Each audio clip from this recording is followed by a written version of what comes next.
crime. Thanks, Peter. Thank you all very much for coming. I have a couple of thank yous as well. First to Peter and Catherine, who really, and Catherine in particular, she's not in the room, so I can embarrass her, really did a lot of the legwork on this, and you should pat her on the back as you walk out. Patrick Doherty here gave great comments. And then also Anand Gopal and Mansoor Khan Masood, who co-authored and did the bulk of the work on the North Waziristan paper. You should look at the citations on that paper because they're pretty extraordinary in terms of the access that Anand was able to get to the Haqqani network. He's got interviews, and he should get credit for these, with Siraj Haqqani and Mullah Barader, who was recently arrested in Karachi. And then I would also like to just thank Don Rassler and Vahid Brown up at the Combating Terrorism Center, who really shaped a lot of my thinking, and Christine Fair's nodding her head, who shaped a lot of my thinking on this paper because of the work we've done in the past. Starting with something that Christine mentioned, actually. She said that there are many public opinions in Pakistan. Well, there are actually many insurgencies in the Fatah. And I think that's the core takeaway that I brought from the sort of summary and overview paper that I've written, which is really based on the other papers that we solicited. What you find when you look at the Fatah and the militant groups that are operating there is that they have very different agendas and very different social bases. So if you look in, say, Kurram and Orakzai, you see this sort of very sectarian element, Sunni Shia. If you look farther south in South Waziristan, there's this fundamental tribal element. Farther north, you see all of these sorts of things. But there you see the real influence of Sufi Muhammad and his sort of activism over the last, 25 years. And so I think that as we think about Fatah and we think about the militants that operate there, we really need to get a little bit more granular in our understanding of these groups. And so I'm gonna start by talking about this distinction that we make between Afghan and Pakistani Taliban. And I think that this language is unhelpful on a number of fronts. First off, everybody's based in Pakistan, right? Nobody's based in Afghanistan, right? The Haqqanis, who are based in an Afghan tribal group, but have been operating out of Miram Shah for 30 years, longer than 35 years, have deep roots there. Siraj Haqqani grew up in Pakistan rather than Afghanistan. You've got the what we call the Afghan Taliban, the Quetta Shura, which is based in the city of Quetta, which is a Pakistani city. Mullah Barader was arrested in Karachi, 200 miles from the border with Afghanistan. To talk about these groups as geographically distinct in that way, I think, is unhelpful. What we wound up doing with this distinction is dividing between groups that attack Pakistan and those that attack primarily in Afghanistan. But that's a little bit misleading as well, because there are a lot of Pakistani militant groups that are based on a Pakistani tribal group, but they don't attack the Pakistani state. And so I think this geographic distinction muddles the picture more than it provides clarity. And while I think it is useful shorthand, we should be aware that the picture is a lot more complex. So I'm going to talk about really, three groupings. And these are not groups, because the militant groups themselves are inherently local, and they're based on very local conditions. But they aggregate themselves into these larger categories that are useful to think about. The first is the Quetta Shura, and this is Mullah Omar's organization, which is the former government, the former Taliban government in Afghanistan.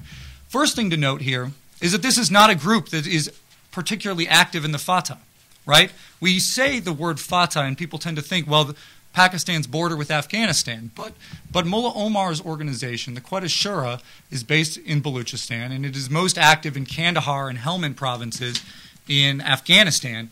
When you look at Lashkar Gah, or a city like this is 350, 400 miles from Wana, the closest major city in the Fatah. It's a long way. Operationally, the Quetta Shura is operating very distinctly from the groups that are most active in the Fatah, and that becomes clear in a lot of these papers. Now, that said, Mullah Omar is recognized across the Fatah by nearly all of the militant groups operating there as the supreme leader of their overall movement. They feel a kinship to him, they look up to him, they seek guidance from him. But that doesn't necessarily mean that he has operational control over those organizations.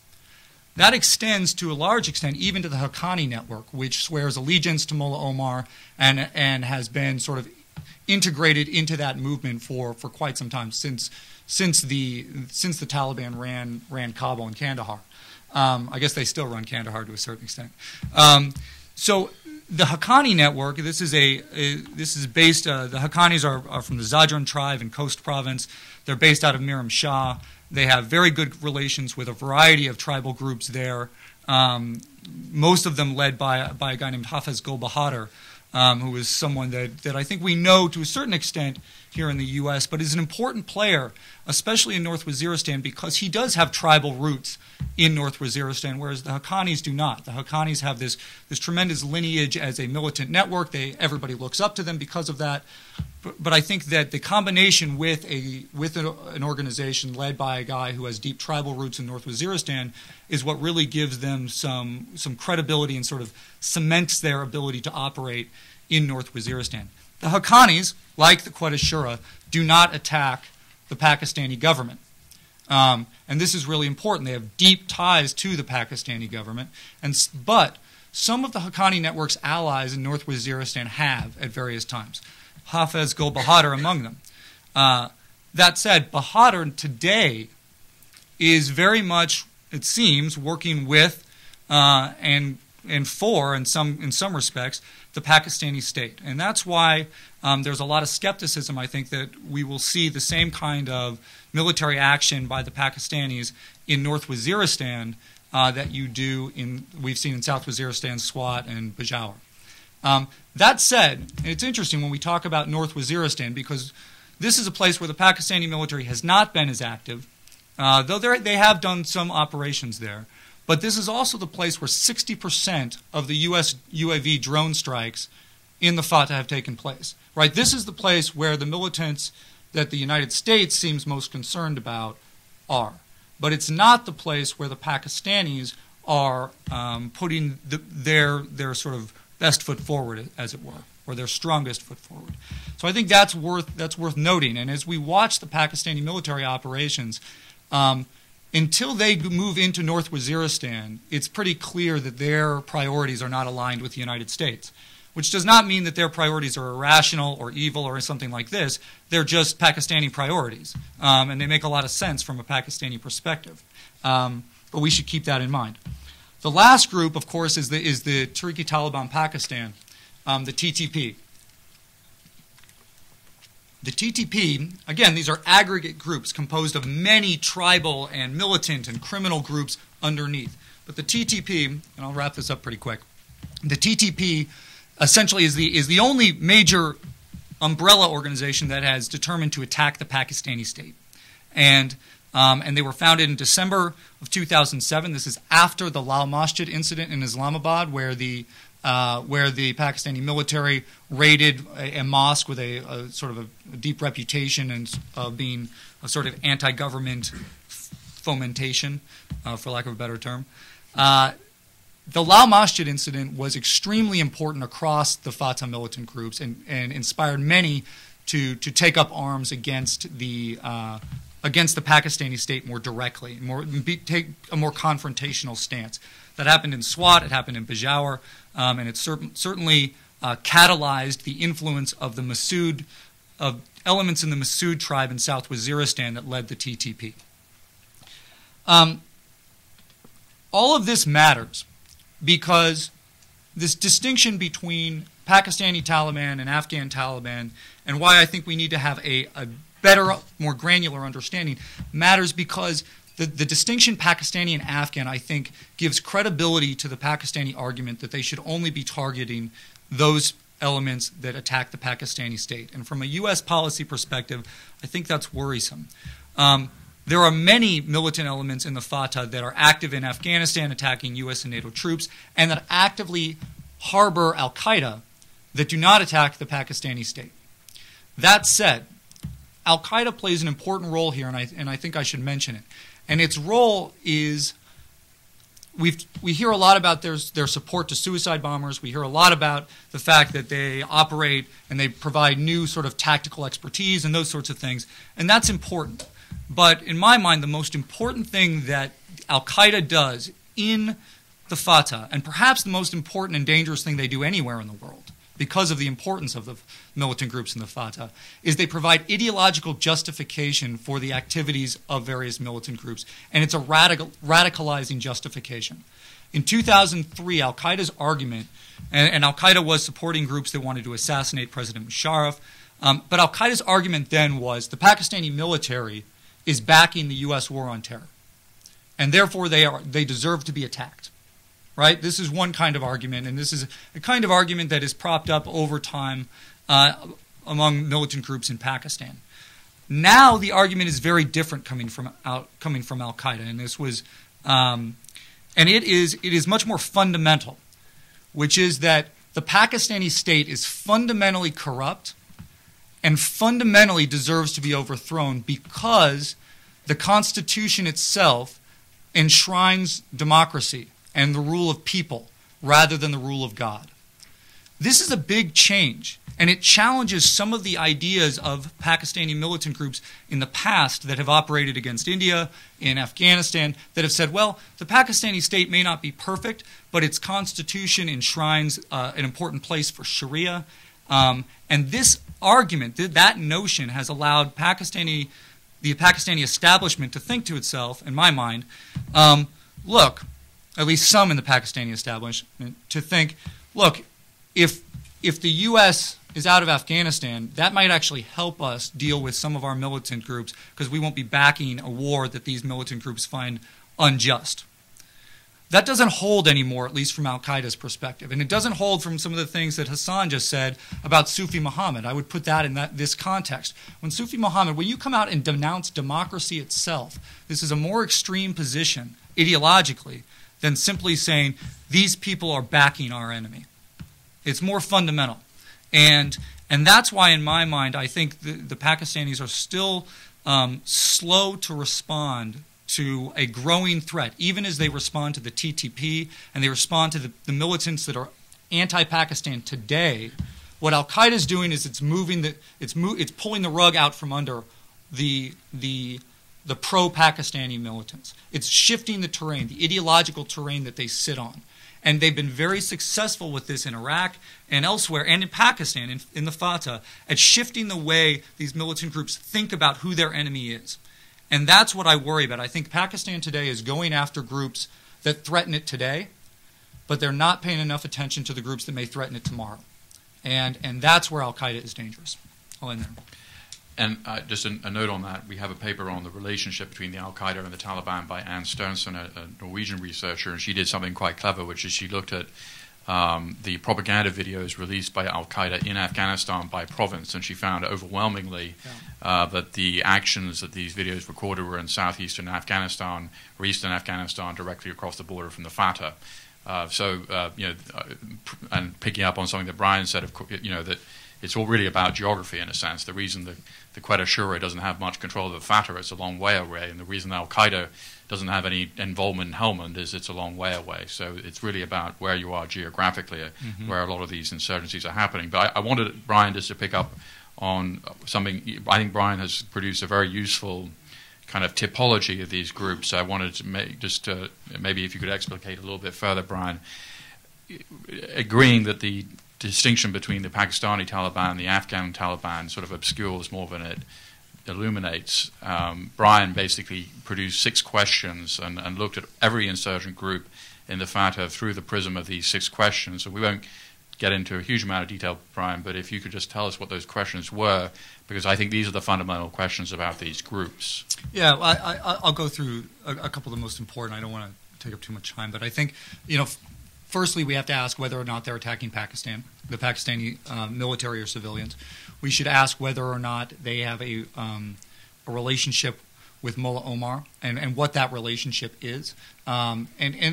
This one is telling. Peter, actually, I'll give credit where credit is. Peter pushed me to include this question. I think it's important because it illustrates the degree of when you ask a question like the relationship with Mullah Omar, you start to see the social bases of these various groups, because groups and the differences among them, right? Especially when you look at some of the the political rhetoric that comes out of the groups. Mullah Omar's rhetoric and the TTP's rhetoric right now is extraordinarily nationalist, right?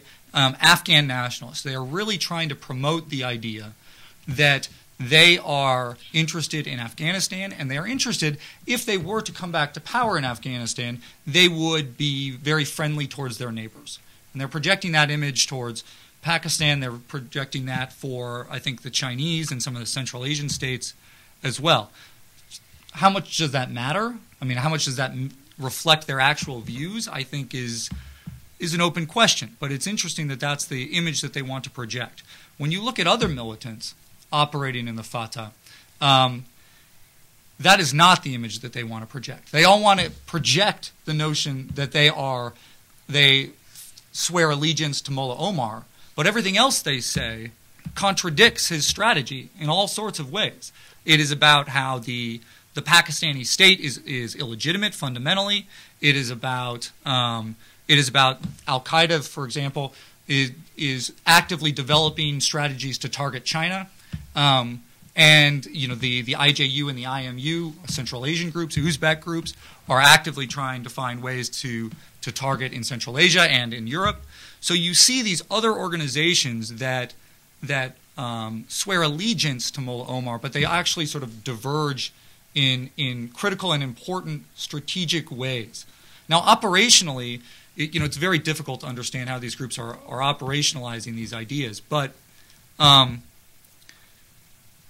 essentially it seems that they're coming together on sort of mission-focused around missions. If there are reasons for groups to collaborate and they agree on a specific operation, then they're going to work together. And that's pretty dangerous. In the same way that groups come together under these umbrellas that I've defined at a strategic level, they sort of coalesce for operational reasons as well. And we should think about this milieu in the Fatah of militants. Bruce Rydell uses the word syndicate, which I think is actually pretty good, because it's a milieu where you can build connections at a strategic level, at an operational level, across different groups to serve mutually beneficial ends. We have to understand this as an evolving sort of organic thing, rather than building these archetypes, Pakistani and Afghan Taliban. Great. Well, thank you very much, Brian. And now the word syndicate is a very good lead-in to Catherine Collins's excellent paper on financing the Taliban. Thank you very much. Thanks to the New America Foundation for the opportunity to take this very broad look at the financing, and to Peter and Catherine, who's missing this again, for their very generous support in terms of their insights and their sources for this subject. And I also want to thank my writing partner, who is not here, unfortunately, Dr. Ashraf Ali, who I think did the real work on the ground and in Pakistan. So left out of the title of this paper, Financing the Taliban, Tracing the Dollars Behind the Insurgency, is the fact that no one really knows for sure how much money is coming in or where it's coming from. Richard Barrett, who's the director of the UN's Al-Qaeda and Taliban monitoring team, described the insurgency and how they go about their business as opportunistic.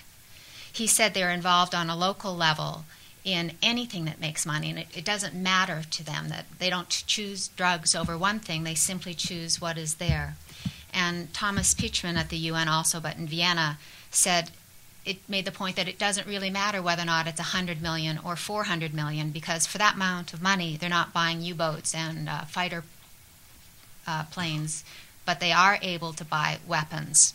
With this amount of money, weapons are peanuts, and they can buy what they want.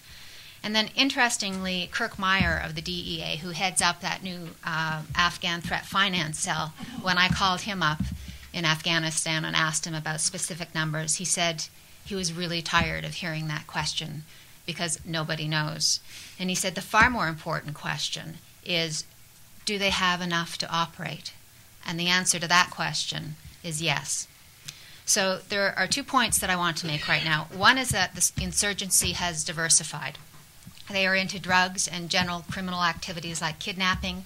They smuggle anything from timber to gems. They extort money or raise taxes on services they don't provide, like the telephone or transportation.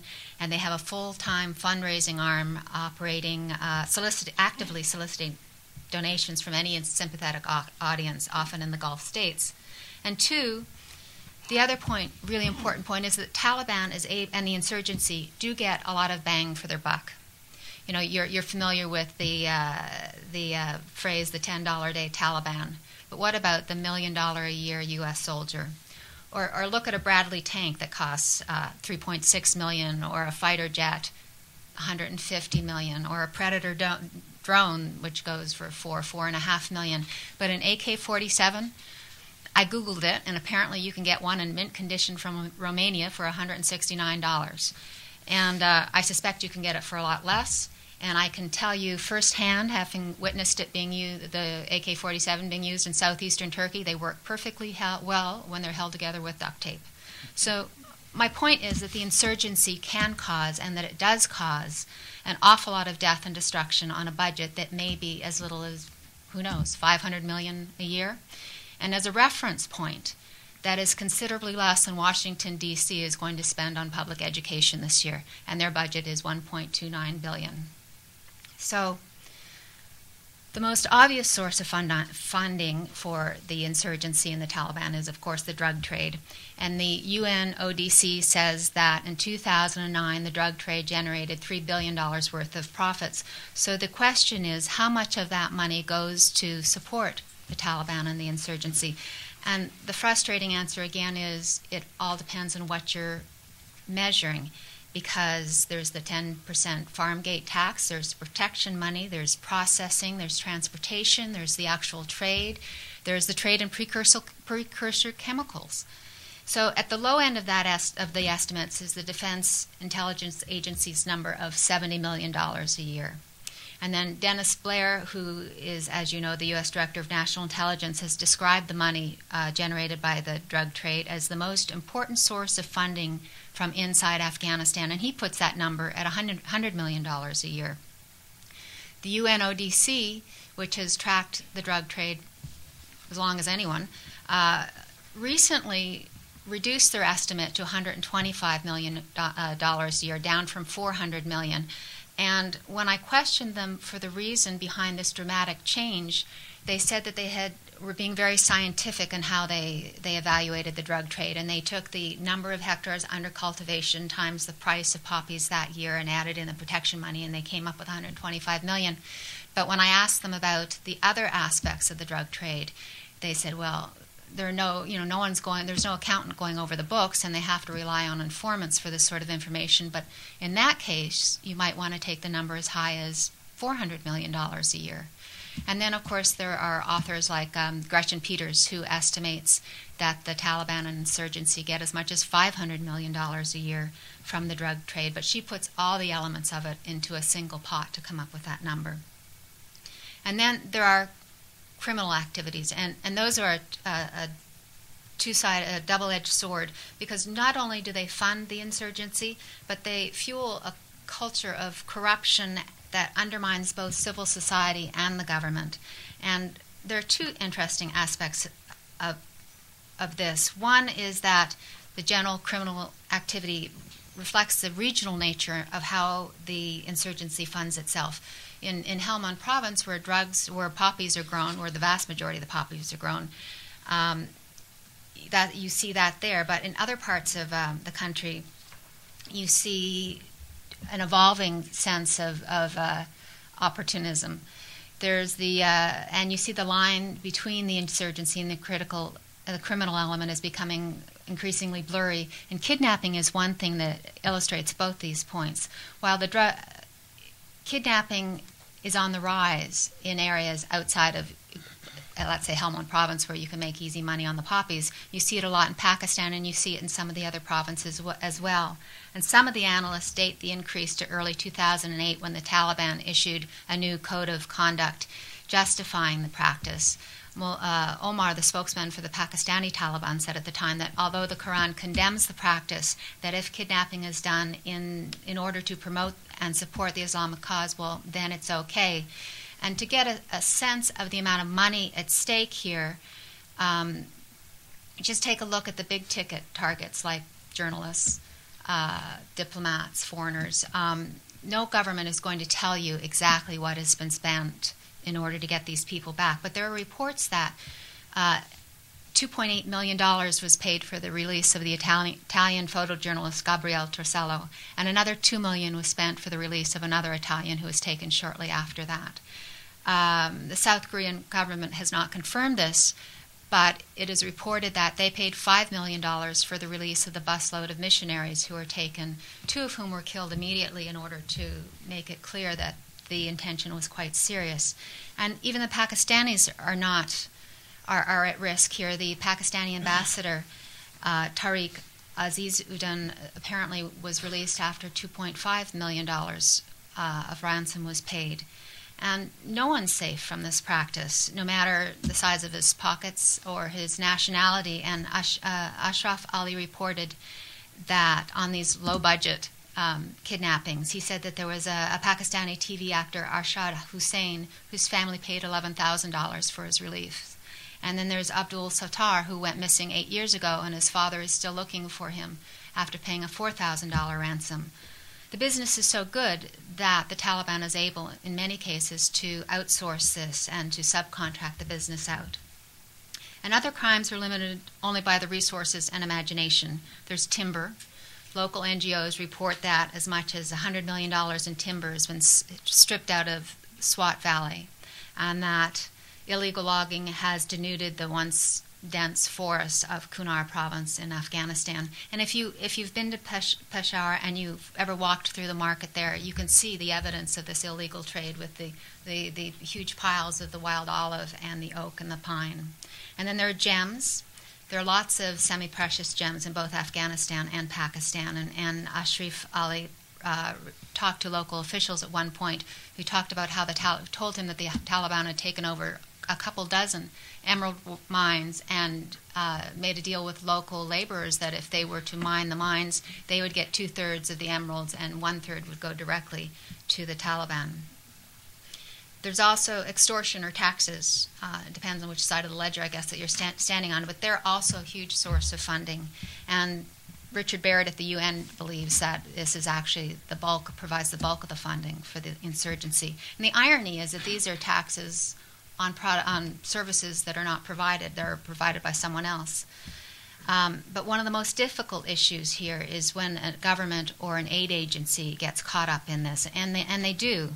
I talked to Sarah Kamal, who's a Canadian aid worker who spent many years in Afghanistan, and she was trying to explain the very slippery nature of money and the difficulty in coming to a country like Afghanistan from the outside with good intentions, but not a good understanding of local practices and customs, and the tendency of outsiders to talk to locals, consult with locals about what they want, and when they're told what they want is food, water, roads, they say, well, yes, let's talk about equality and education.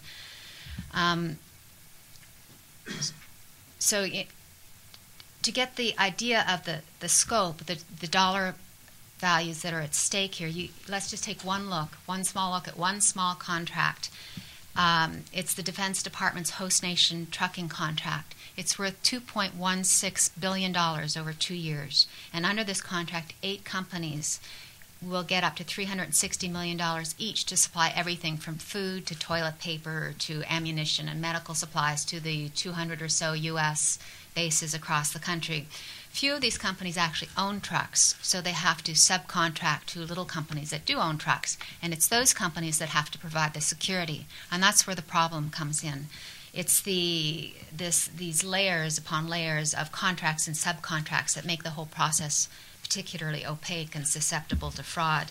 One of the congressional investigators told me that on, let's say, a $4,000 a day shipping fee, that the cost for security, which means bribes, can amount to $1,000 or $1,500. And that is just to keep these supplies safe on the roads, and the safety is guaranteed by the local warlords or Taliban commanders.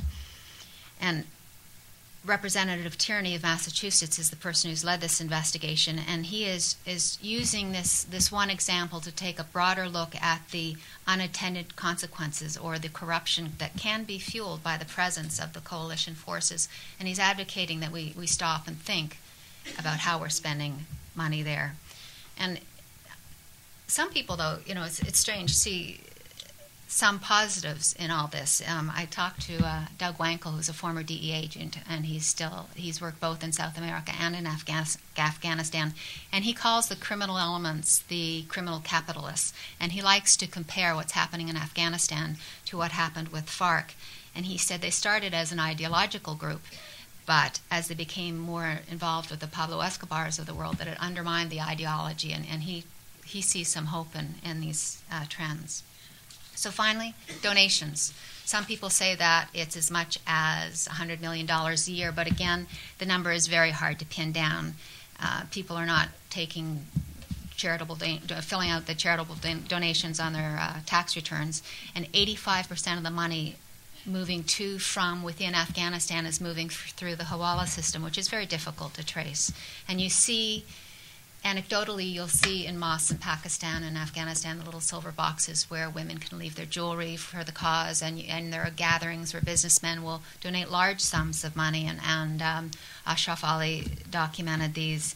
And he talked to, and then the Haqqani Network maintains a fundraising arm in the Gulf states to do work around the year. And workers often describe having to pay a tariff for the right to work overseas. And if you're a cab driver, maybe it's $130 a year, but if you're a skilled laborer, it might be $400 a year. I want to point out that not all of that. While some people will freely admit sending money to the insurgency, but they don't see this as a donation. They see this as the cost of doing business overseas, or the cost of keeping their families safe at home. And also, some donations are, in fact, donations to legitimate charitable causes. So, is the money important, even if we don't know precisely what it is and where it's going? Yes, absolutely. Draining the flood of money to the insurgency will not resolve the conflict in Afghanistan, and neither will killing every member of the Taliban. But going after the sources of money and addressing the underlying economic problems will help create a more stable Afghanistan and support democracy in Pakistan. And the first step to stop the free flow of money that allows these insurgents to rent out everyday men to fight their battles and allows them to buy the weapons used to attack the U.S. and NATO forces and Afghan security forces. The first step is to stop the flow of that money. And there must be recognition that narcotics trafficking in all its iterations is one of the primary sources of the insurgency, of financing for the insurgency, particularly in the South. But that the answer is to go after, I believe, the nexus targets, not the individual farmers, where you can create more trouble. I spoke with a really smart, insightful young military intelligence officer, Mike Irwin, and he said that it's important to understand from the outside that these men are farmers. They want to support their, provide a dowry for their daughters, support their families, support their villages, and they have no idea that what they are doing is killing kids in Europe, and so that you have to provide a solution for people that allows them to live the same lifestyle, otherwise it just won't work. Equally important is cracking down on the domestic and international financial institutions that allow the money to move around so easily. The UN reports that there's as much as $5 or $6 billion moving in and out of the country through Dubai and places like that. And as the U.S. increases the number of troops in Afghanistan, there needs to be a commensurate increase in other sorts of people, non-military people, to support everything else that's going into place, to support what comes after. And I think the Afghan Threat Finance Cell is an interesting element of this. And finally, the ultimate key is good governance and an infrastructure for ordinary illicit trade that will shrink the insurgency's ability to tap into the illicit economy for funding. While such governance is encouraged, it has to be done by finding an overlap between the international standards and the local customs. Great, thanks. Well, we've got about 20 minutes left, so Imtiaz, we'll maybe go a bit longer, but you need to be somewhat brief. Okay. Thank you. Thank you, Peter. First of all, It's an honor to working with you on this project. First phase was finding the local researcher, journalist.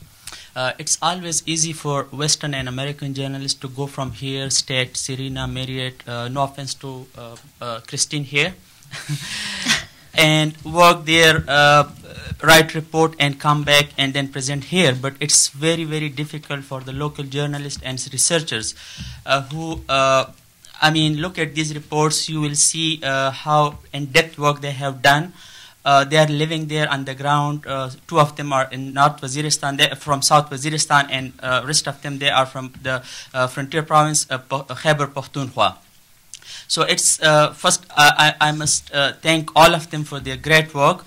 They will be there, and I am afraid about them. They can also become what you said, the kidnapping industry is so much there. Taliban can kidnap any one of them, and Pakistan ISI is there. So first they need credit for this great work which they did.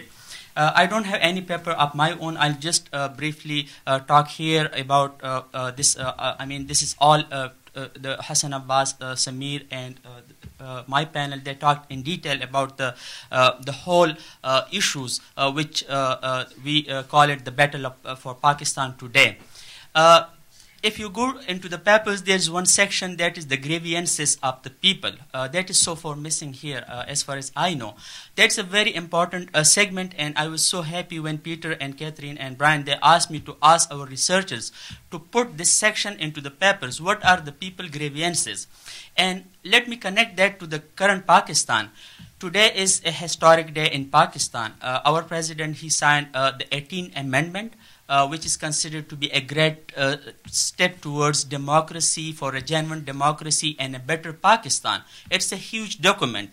But unfortunately, a very important piece is missing from this document, and that is the FATA, the tribal region. We don't see any mention in this whole huge document about the FATA. This 18th Amendment took 2 years of the current government, and all the political parties, they were on board.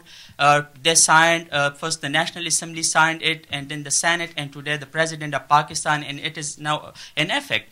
But we don't see any step towards the integration of the FATA into the mainstream Pakistan. If you talk about the terrorism, if you talk about the battle for Pakistan, it is largely fought in the tribal region, in the Pashtun belt of the tribal region.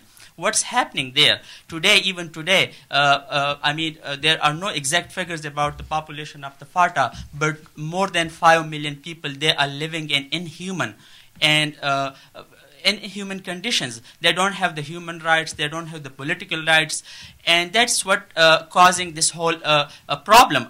This bad governance, this situation, it is contributing to a large extent to the current militancy, to the Talibanization in that region.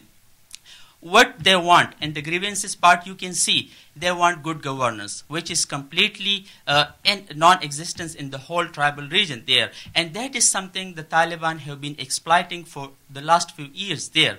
For example, what is good governance? It is security.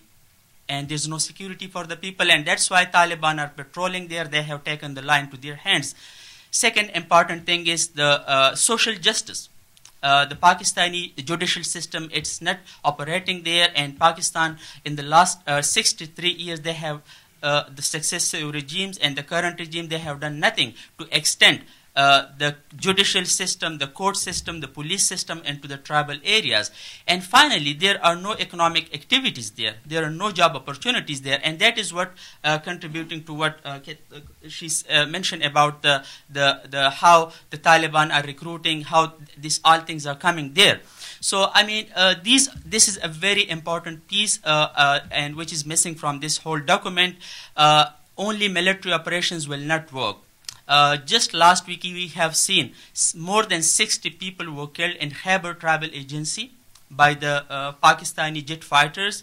Yesterday, Chief of Staff General Kiani expressed his apology, but I don't think it will work. And these are the incidents which sometimes we come up with these reports, for example, why people are supporting or favoring the drone attacks. I mean, there are contested reports and surveys about the drones, but the surveys and most of the pollings, I don't know how much they go to the tribal areas and get opinion of those people. I mean, I don't know because I have never been part of any survey like this, but these kind of events and incidents, they provoke the local people, and that's why they favor more the drones as compared to the Pakistani military operations. The big question last night, I was talking to one of the local journalists, was he said Mangal Bagh. This is a very interesting character. For example, when we are talking about this whole tribal militancy, so Mangal Bagh, he is not part of the TTP, but he's a big militant. He is quite just a few miles away from the Peshawar, capital of the Khyber Pakhtunkhwa province. And he's still there. I mean, they did dozens of military operations there. He's still at large, and they have killed more than 60 people just last week. So these are very important issues until and unless Pakistan make a comprehensive strategy, which should be integration of the FATA. There are different options. Briefly speaking, the option is making a separate province, hotly debated. There are controversies about it, but it is an option. A merger with the Pakhtunkhwa frontier, Khyber Pakhtunkhwa province, which is just renamed. And the last option is at least the Pakistani establishment should go for this option. That is, at least they should extend the Political Parties Act, and they should start economic activities there. And these things should be seen by the local people, and that's how the local people will start supporting the military operations there, and that's how people will call it Pakistan's own war. Great. So questions, not statements. Please tell us who you are, and go ahead. You got the mic? Go ahead. Fine.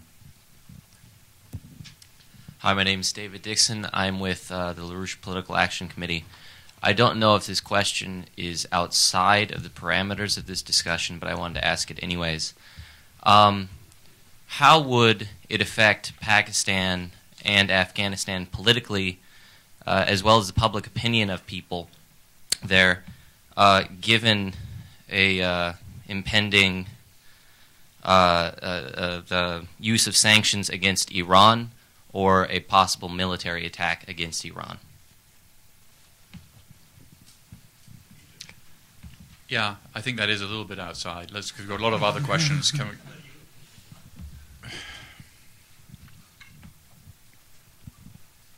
Hello, Faria Ahmed, National Democratic Institute. Ali, I really want to thank you for bringing up the question of integration of Fatah. As you probably know, last August, President Zardari did actually say that he was going to bring about reforms in Fatah.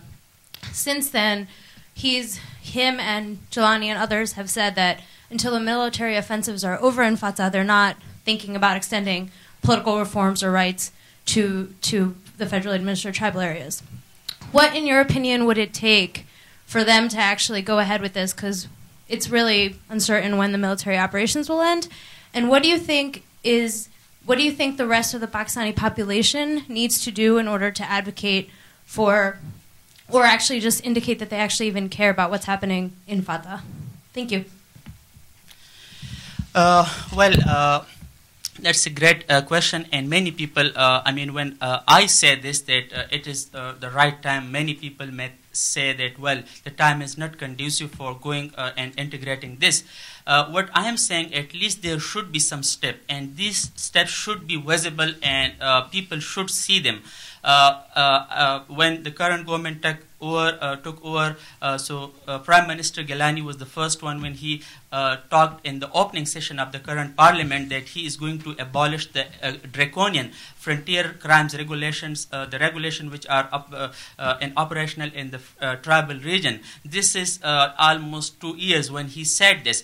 And since then, there have been many statements from the current government, including President Zardari, that they are going to integrate, but we haven't seen anything practical. And you are right, there are military operations, but at least they should start from somewhere. And what I'm saying here is this is the complaint of the people. For example, in the last few days, I was just scanning the local Urdu newspapers, and there have been a lot of condemnation statements from the tribal people who condemn all the political parties, including the ruling parties, and they said, well, we are left just dry and hide. What happened to us? There was this huge document of the 18th Amendment.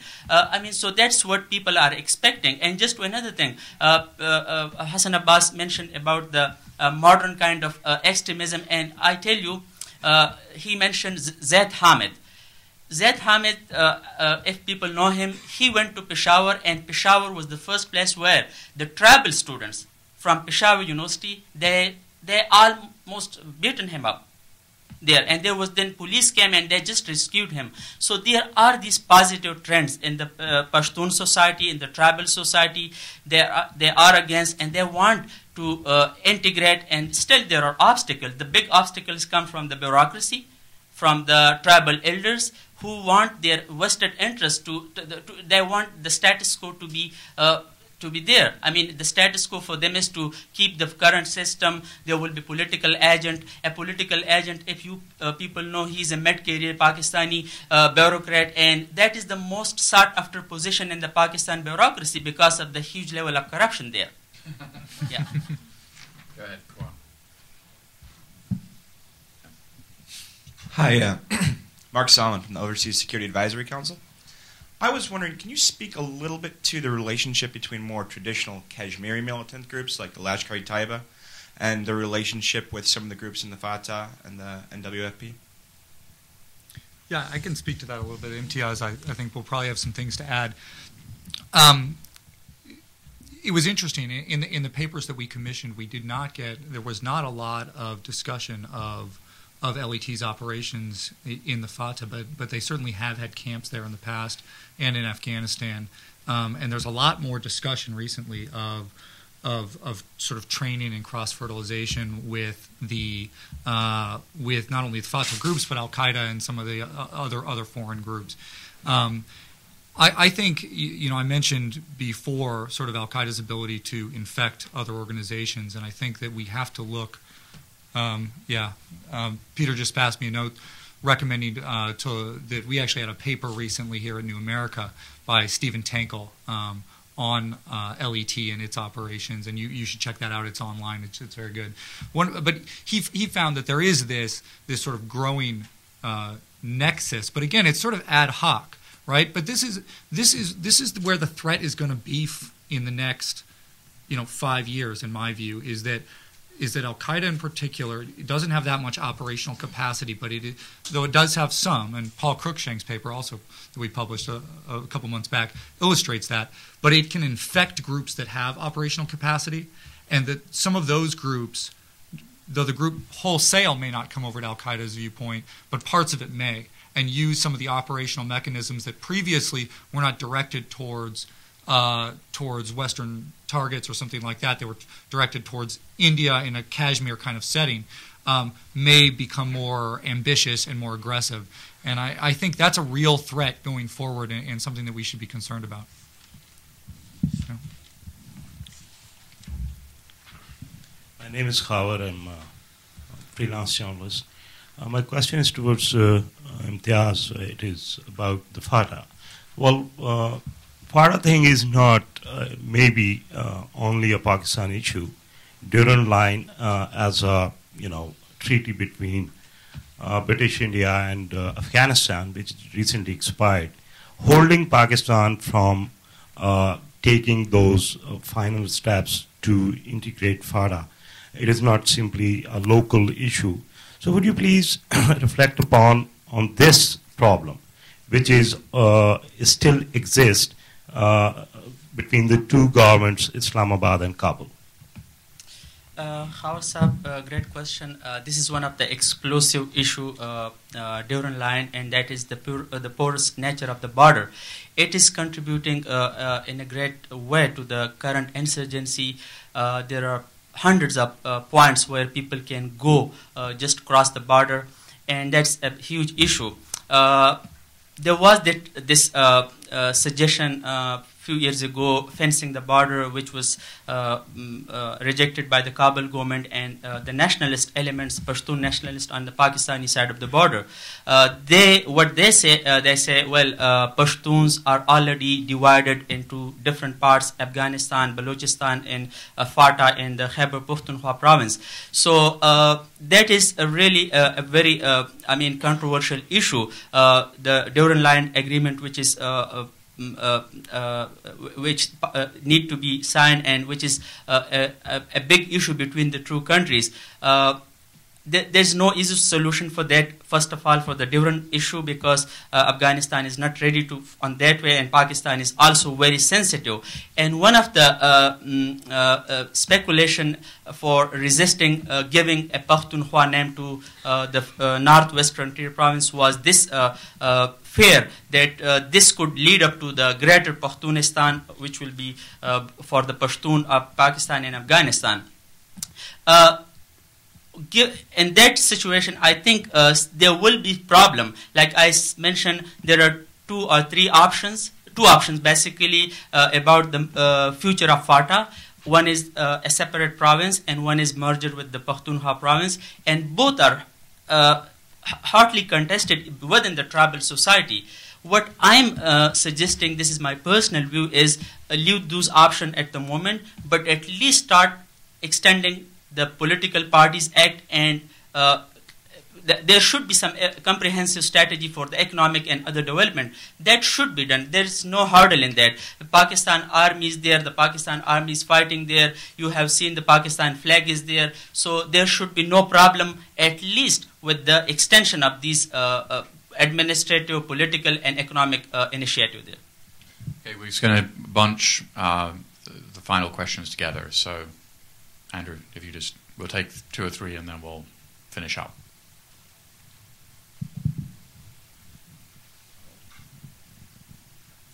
I'm Arturo Munoz at RAND. Could you comment on the controversy over Mullah Barater, the arrest? Some people argue that the authorities arrested him because he was negotiating secretly with Karzai, and others, of course, dispute that. But I'm sure you're aware of the controversy. And could you comment on the significance of that arrest and what it means for the future? And do we have any indication what they're going to do with him? Okay. Alexander Evans, Department of State. Can I just ask a question? I mean, given the way in which the various insurgencies in the FATA polluted NWFP, why has northern Balochistan remained so peaceful? And do the panelists think that that will remain the case in future? Okay, great. Barater? I'll offer my thoughts really quickly. Of course, we're aware of the controversy around Mullah Barater. I think 2 things. One, Barater has been influential in the Quetta Shura for quite a while, but he really sort of stepped into the role that he did after the death of Mullah Dadullah and his brother Mansour, or his brother Mansour was ultimately removed by Mullah Omar, and Mullah Dadullah was running sort of Helmand and Kandahar for the Quetta Shura and was sort of a major force there. Mullah Barater came in and was put there because he was believed, at least this is my understanding, that he was closer to Mullah Omar. Mullah Dadullah had become much more radical and was seen as somebody that was perhaps one of the reasons why this code of conduct was put into place, and Mullah Barater was seen as somebody a little bit more thoughtful.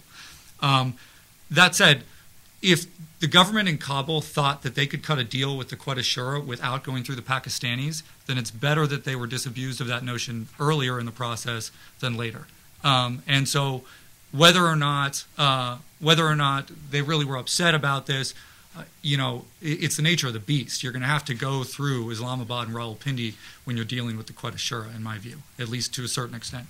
As for Balochistan, I don't know. I do know that we had a very interesting presentation here last week by a guy named Alec Barker looking at IEDs in southern Afghanistan and in Balochistan. And one of the most interesting things about that, to my mind, was the fact that there were lots and lots of IEDs going off in Balochistan. So I'm not sure that it's as peaceful as perhaps we recognize. But beyond that, I don't know. Final word. Yeah. Well, regarding Brother, I'm also struggling with these different theories. What happened, at least it was not something incidental, that Pakistani authorities just came to know that Brother is there and they went after him. Of course, there will be something behind this whole thing, and I agree with Brian that Pakistan conveyed, maybe this was the message that if you want to go to Kabul, you have to come to Islamabad. Well, on that note, thank you for coming, and thank you to our panelists, and thank you to Catherine Tiedemann.